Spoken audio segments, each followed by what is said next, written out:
Alright, so this is going to be a video about Samsung and the new Samsung Galaxy S7 phone, which is rumored to be coming out next month at Mobile World Congress. And here's what the phone's going to look like. Evan Blass, EvLeaks, you can follow him on Twitter. Probably the only reason I have a Twitter account, to follow him. I just think Twitter, I don't like the layout of it or anything, but that's another story for another day, and I personally am not the biggest fan of it. But I go on there occasionally to check out what this guy has posted, and most of the time when he shows a phone leak, it's true. So we've seen pictures before, and well, the phone's rumored to basically look like a smaller Note 5. The back of the phone is going to be curved just like the Note 5, as we've seen on his Twitter before, but here's the two new pictures. The S7 Edge, or the S7 and the S7 Edge. The S7 is going to have a 5.1-inch screen, just like the S5, the S6, and the S7 Edge is going to have a 5.5-inch. Not sure why they would keep them the same. I'm not sure if that's true, but it seems to be true considering the rumor has stayed, and these pictures seem to prove it. The design of the phone is looking very similar to the S6. I'm pretty sure it's going to be kind of like what the S4 was to the S3, as in not the biggest upgrade, and many people will hate that, but I'm going to say it's fine.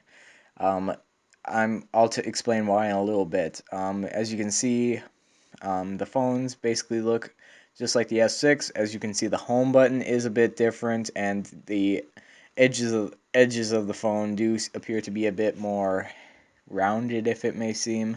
And Samsung's probably going to keep this design for a long time, and it's kind of like the iPhone's shape of the design of the iPhone. People like it, and it's kind of grown on Samsung. People know Samsung for that physical home button, the two back and recent apps buttons at the bottom, the logo at the top. That's kind of their design of the phones, and I'm pretty sure they're going to keep that design for quite some time.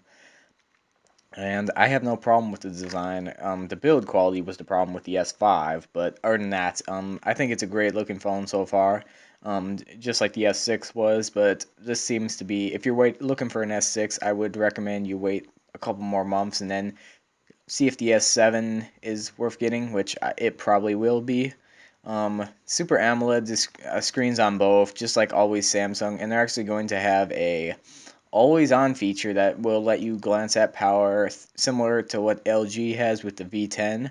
No mention of the pressure sensitive screen, which I really don't see a point of. If I really don't see what the point would be, considering iOS that's built into the operating system, but here it would just be built into TouchWiz, so mainly just work with S Health and S Note and all the Samsung apps. So I don't see that much of a reason. The phone is actually going to have a Samsung's Exynos 8 octa-core 8890 or the Qualcomm Snapdragon 820, and different regions for both. Honestly, both phones will have 4 gigs of RAM, which definitely is good. 32 and 64 gigabytes. No mention of 128. I believe there would be a 128. And considering Samsung is or Apple's rumored to make the 256 gigabyte iPhone 7, I believe a 128 would definitely be welcome. And sure, SD card we are most likely to get, but still the built-in storage always tends to be faster, so it would be nice if they at least offered it. Non-replaceable batteries, 3,000 milliamps, and 3,000 milliamps on those Samsung Galaxy S7 Edge, but non-removable obviously. And the problem is, I'm wondering what the battery life will be. Hopefully, it's good considering S6 not that great battery life. The Note 5 I believe will last quite a good amount of time with the 3,000 milliamp hour battery, but my LG G4, the 3000 on there is simply not enough. Sure, the screen is definitely a lot bigger, and I imagine these phones should have decent battery life, in my opinion. Both are going to have wireless chargers, and here's the thing, a lot of people will get mad at this, and the camera is actually going to be a 12 megapixel back camera with a 1.7 aperture lens, and 12 megapixels on the back. Yes, the previous phone was 16, but keep in mind the iPhone 6s has 12 megapixels and it performs great. So I don't know. I doubt it will. I doubt Samsung's going to go back to a smaller one, but you never know. It either way, it's gonna be a great camera. Knowing Samsung in the past, when has Samsung disappointed with a flagship camera? But micro SD card is going to come up with support up to 200 gigabytes. What I'm hearing is actually in the top part of the phone with the SIM tray, you're going to be able to put the SD card in. Sure, you won't be able to take it out of like a back cover, but it's better than nothing. And this is probably my favorite thing.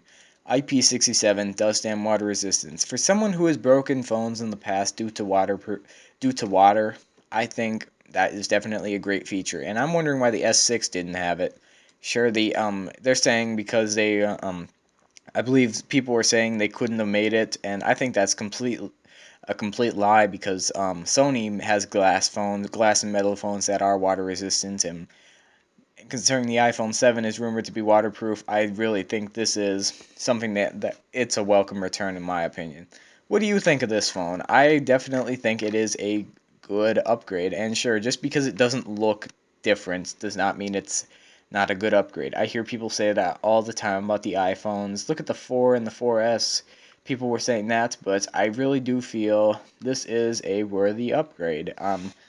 It's a good upgrade, and it's only 1 year to change a phone, and probably your S6 is still probably all work, mostly. Maybe they have gotten a bit slower, which I heard they are working to improve the performance on with the S7 and the S7 Edge, obviously, but just because the phones look the same does not mean they're not a good upgrade.